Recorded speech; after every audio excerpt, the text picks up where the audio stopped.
Let's start off with our top story coming out of Afghanistan, where 6 people, including 4 soldiers, have been killed in a suicide attack in the capital city, Kabul. The Interior Ministry says 12 others were wounded in the explosion outside government-run Marshal Fahim Military Academy. The ministry said a suicide bomber detonated his explosives in the vicinity of Khambar Square. Officials have warned that the number of casualties may rise. No group has claimed responsibility for the attack yet.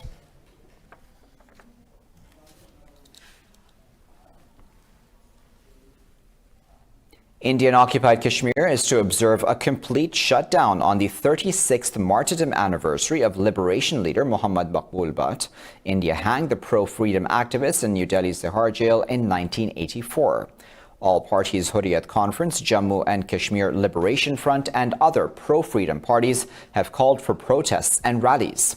Meanwhile, journalists in the valley have decried threats, attacks and intimidation by Indian troops. They said New Delhi has curbed media freedom as internet shutdown hampers reporting. The valley is reeling under an Indian curfew and communications blackout for 191 days. In India itself, New Delhi police have baton-charged Jamia Millia University students protesting against the citizenship law. Health officials say over 10 students sustained critical injuries. They said some students have suffered internal injuries as they were hit on the chest with sticks. Meanwhile, protests against the act have continued in the eastern Jharkhand state despite a ban on gatherings and rallies. Rights activists and citizens are holding rallies and sit-ins in the state's Jamshedpur city. The government is facing countrywide protests against the law for the last 3 months. In other news, the death toll from the new coronavirus in China has risen to 1,016. China's National Health Commission reported 108 new deaths, the highest daily tally since the outbreak began. Nearly 2,478 new cases were confirmed, bringing the total to over 42,000. China has removed several senior officials over their handling of the coronavirus outbreak. On Monday, some 103 died in Hubei province alone, a daily record. But the number of new infections nationally was down almost 20% from the day before. China's President Xi Jinping visited a hospital in the capital, Beijing. I believe that you will fulfill your sacred mission extraordinarily. I hope you and all medical staff in Titan Hospital in the capital and in the whole country can fight this defense war, this overall war and the people's war with full confidence. We must build up our confidence. We will eventually win. World Health Organization experts have praised China's healthcare system. The health system in China is sophisticated and is capable of delivering high levels of intensive care. And when you consider that 90 to 100% of patients in hospital require supplemental oxygen, 20 to 25% of those patients require intensive care, and 5 to 10% of patients may require some form of mechanical ventilation. The novel coronavirus is affecting 28 countries and territories around the world.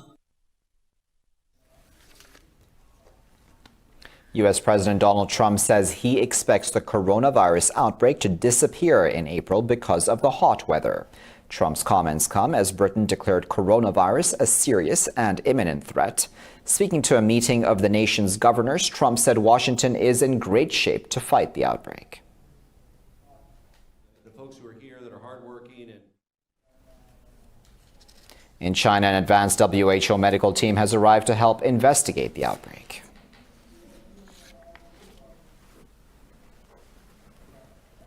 We're talking about having to do, a lot of people think that goes away in April with the heat, as the heat comes in. Typically that will go away in April. We're in great shape though. The EU says it will host an extraordinary meeting of health ministers on Thursday to discuss the novel coronavirus outbreak. The European Commissioner for Crisis Management said now is the time to join forces to stop the epidemic. So far, 30 cases of the new strain have been found in Europe. The Global Health Organization has warned cases outside China could accelerate. The conference will discuss the spread of the disease and the bloc's response to the outbreak. Last week, the German health minister suggested Europe could impose restrictions on travelers from China. Libyan strongman Khalifa Haftar has been sued in a U.S. federal court for his alleged role in committing war crimes in Tripoli. In the lawsuit, 6 families are seeking $1 billion in damages for relatives who were targeted. The plaintiffs say the lawsuit will bring to light Haftar's human rights abuses. The attorneys said extrajudicial killings and torture were committed with impunity and no fear of accountability. They accuse Haftar of being a war criminal and say he is a U.S. citizen with assets and family members in the country. Forces loyal to Haftar began a campaign last April to topple Libya's UN-recognized government in Tripoli. The World Health Organization said over 1,000 people have died and about 5,500 wounded in clashes between the sides. Well, the U.S. has revealed a jump of over 50% in cases of traumatic brain injury from last month's missile attack by Iran. In a statement, the Pentagon said 109 service members suffered injuries in the raid on the Ain al-Assad base. It said 76 members have returned to duty, while the rest are still undergoing evaluation and treatment. The Pentagon had previously reported only 64 cases. Earlier, President Donald Trump downplayed the impact on American troops to help ratchet down tensions between the U.S. and Iran. Iran targeted the base in retaliation to a U.S. drone strike, which killed General Qasem Soleimani in Baghdad. The UN Security Council is scheduled to discuss the U.S. proposed Middle East peace plan today in New York. Deputy spokesperson for the Secretary General Farhan Haq says Antonio Guterres will speak at the meeting. He said UN Special Coordinator for Middle East Peace, Nikolai Mladenov, is also scheduled to address the meeting. Palestinian President Mahmoud Abbas will brief the Council on their reservations over the proposal. On January 28th, President Trump revealed a self-proclaimed deal of the century. The plan recognizes Jerusalem as Israel's undivided capital. Turkey says it has neutralized 101 Syrian soldiers in retaliation for an attack that killed 5 Turkish troops in Idlib. In a statement, the Defense Ministry warned Turkish forces will continue to respond to any attacks on its troops. It said a Syrian government helicopter was also hit in the operation. Ankara said Moscow should fulfill its commitments as a guarantor state under the 2018 Sochi Agreement. Turkey has sent reinforcements to Idlib, where 5 civilians have died in Russian airstrikes. Last week, 7 Turkish soldiers and a civilian were killed by Syrian shelling. Germany has condemned the Syrian regime for its aerial bombardment and ground attacks on Idlib.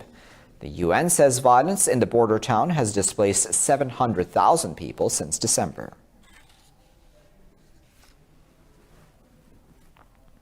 In Nigeria, suspected militants have killed 30 people and abducted women and children in a raid in the northeastern Borno state. Officials say most of the victims were travelers who were burnt to death while sleeping in their vehicles during an overnight stop. They said the attack took place in the town of Ono on a major highway in Borno. A state government spokesman said the militants arrived in trucks mounted with heavy weapons. It is unclear whether the assault was carried out by Boko Haram or a breakaway faction linked to ISIS.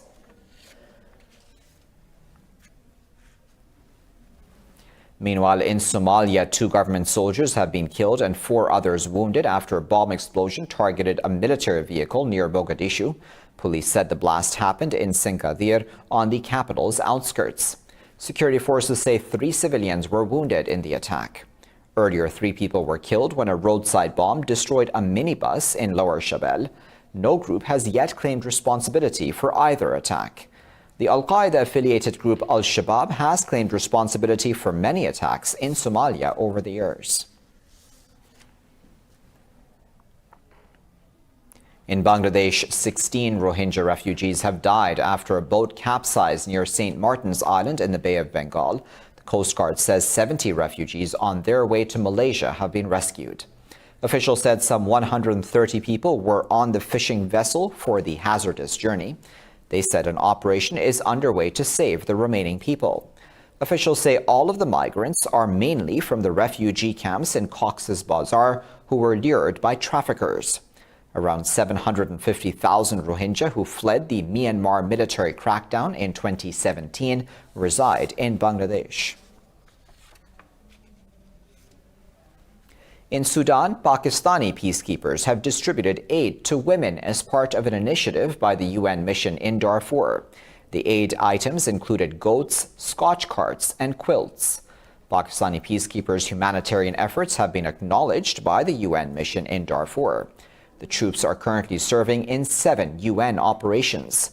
Most of them are posted in the DRC, Sudan's Darfur region, and the CAR. The UN mission in Darfur was established in 2007 after the Security Council adopted Resolution 1769. I'll be back after this break with plenty more news. Stay tuned.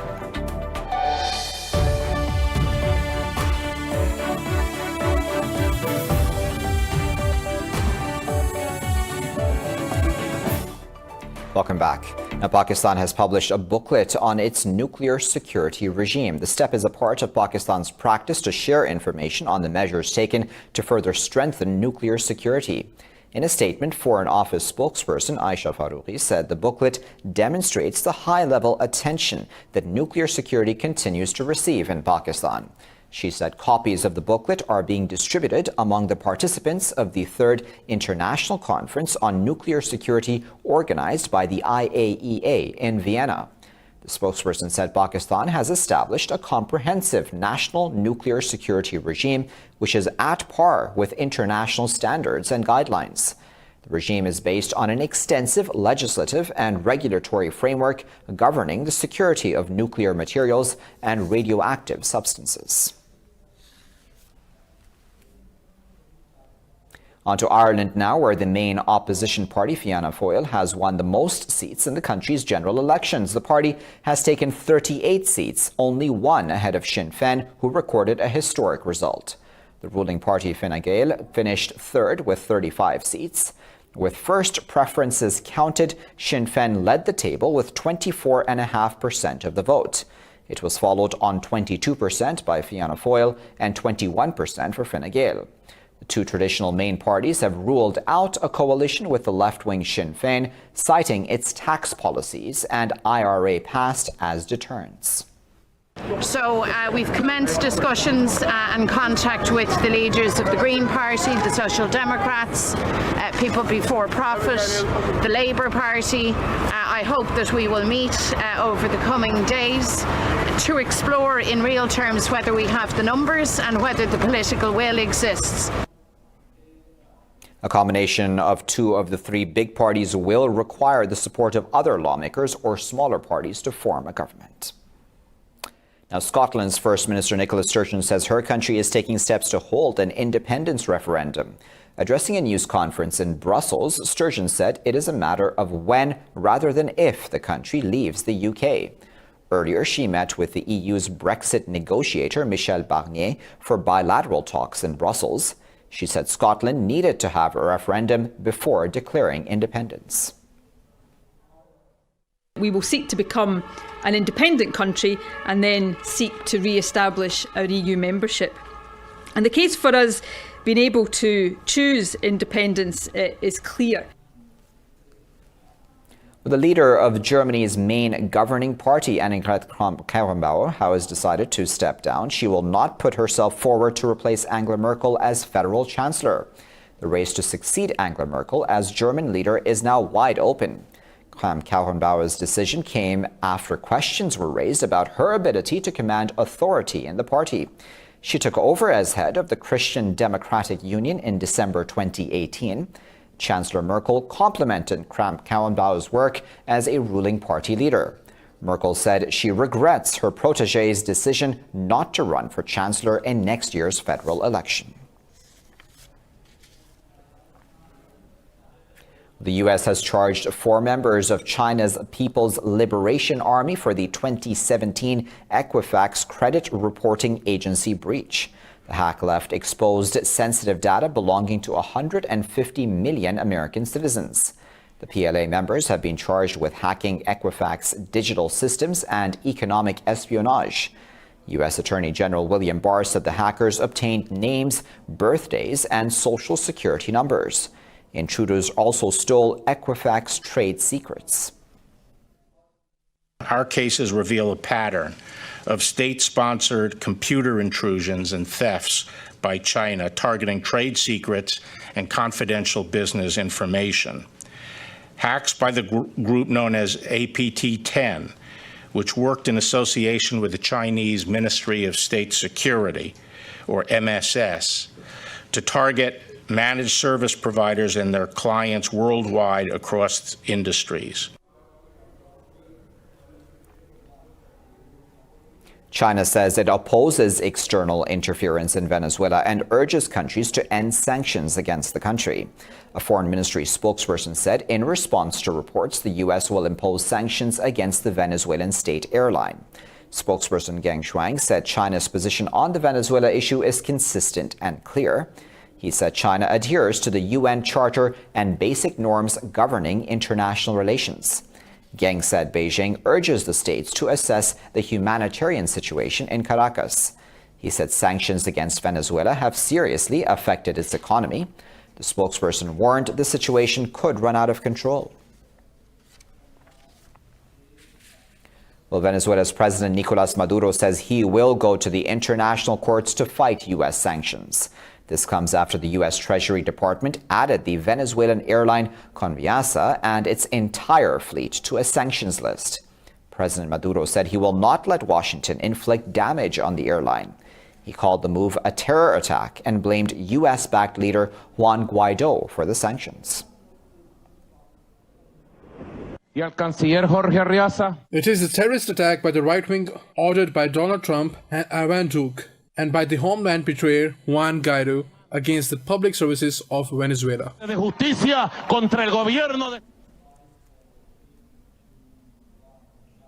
Now, Venezuela has been suffering from a political crisis since the beginning of last year after Guaido proclaimed himself interim president.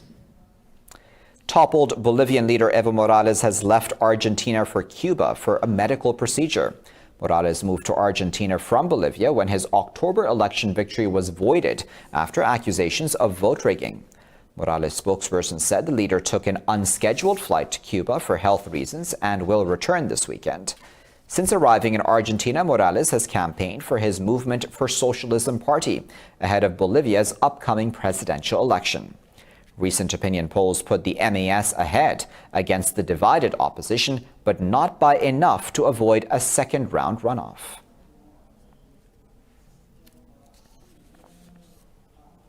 In Brazil, heavy rains have pounded Sao Paulo, causing severe flooding.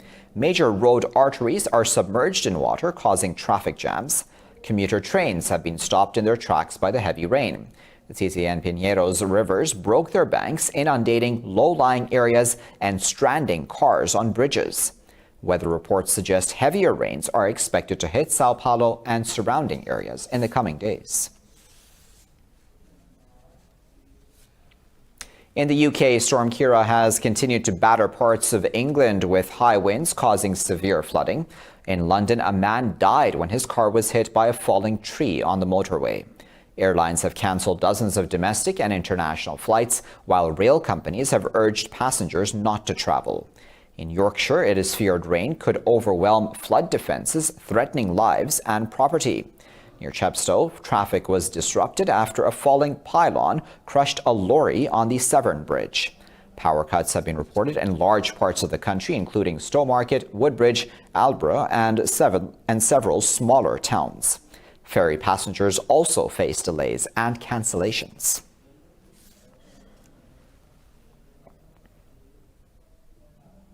In Germany, authorities have reported an outbreak of the pathogenic H5N8 bird flu virus in the country's southwest.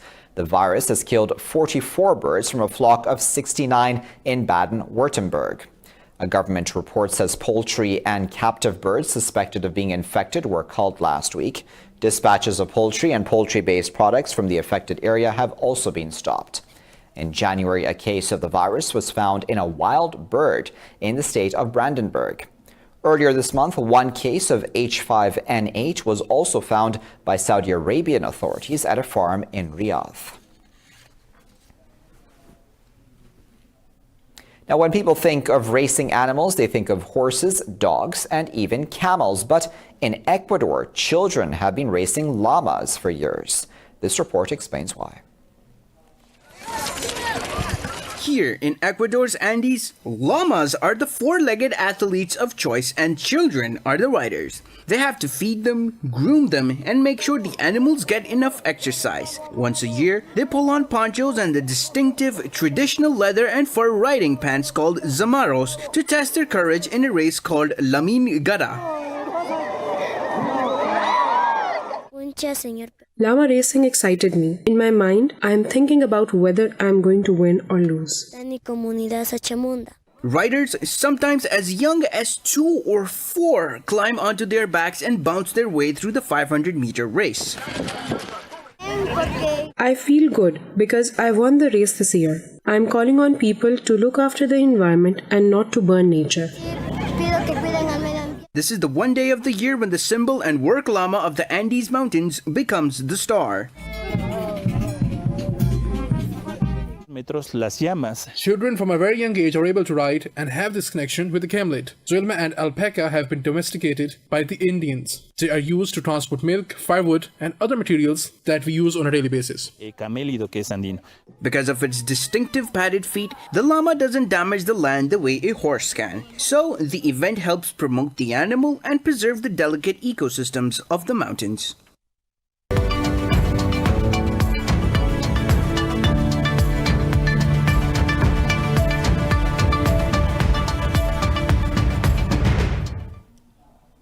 U.S. President Donald Trump says the time has come for trade negotiations with the European Union. Speaking at the White House, Trump said Brussels has been treating Washington badly with barriers to U.S. goods. Relations between the two major economies have been deadlocked for months. Trump has already imposed heavy tariffs on EU goods in a dispute over Airbus. He has threatened more duties on European cars to force a change in trade policy.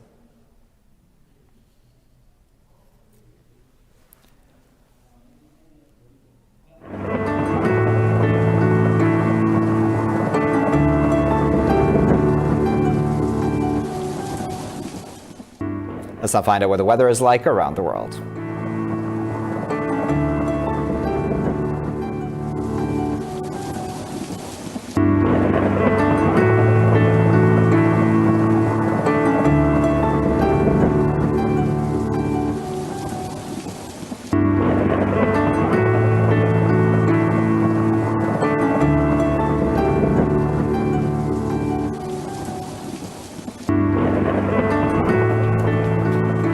And there you have it. You're all caught up. Thank you for watching this bulletin here on Indus News.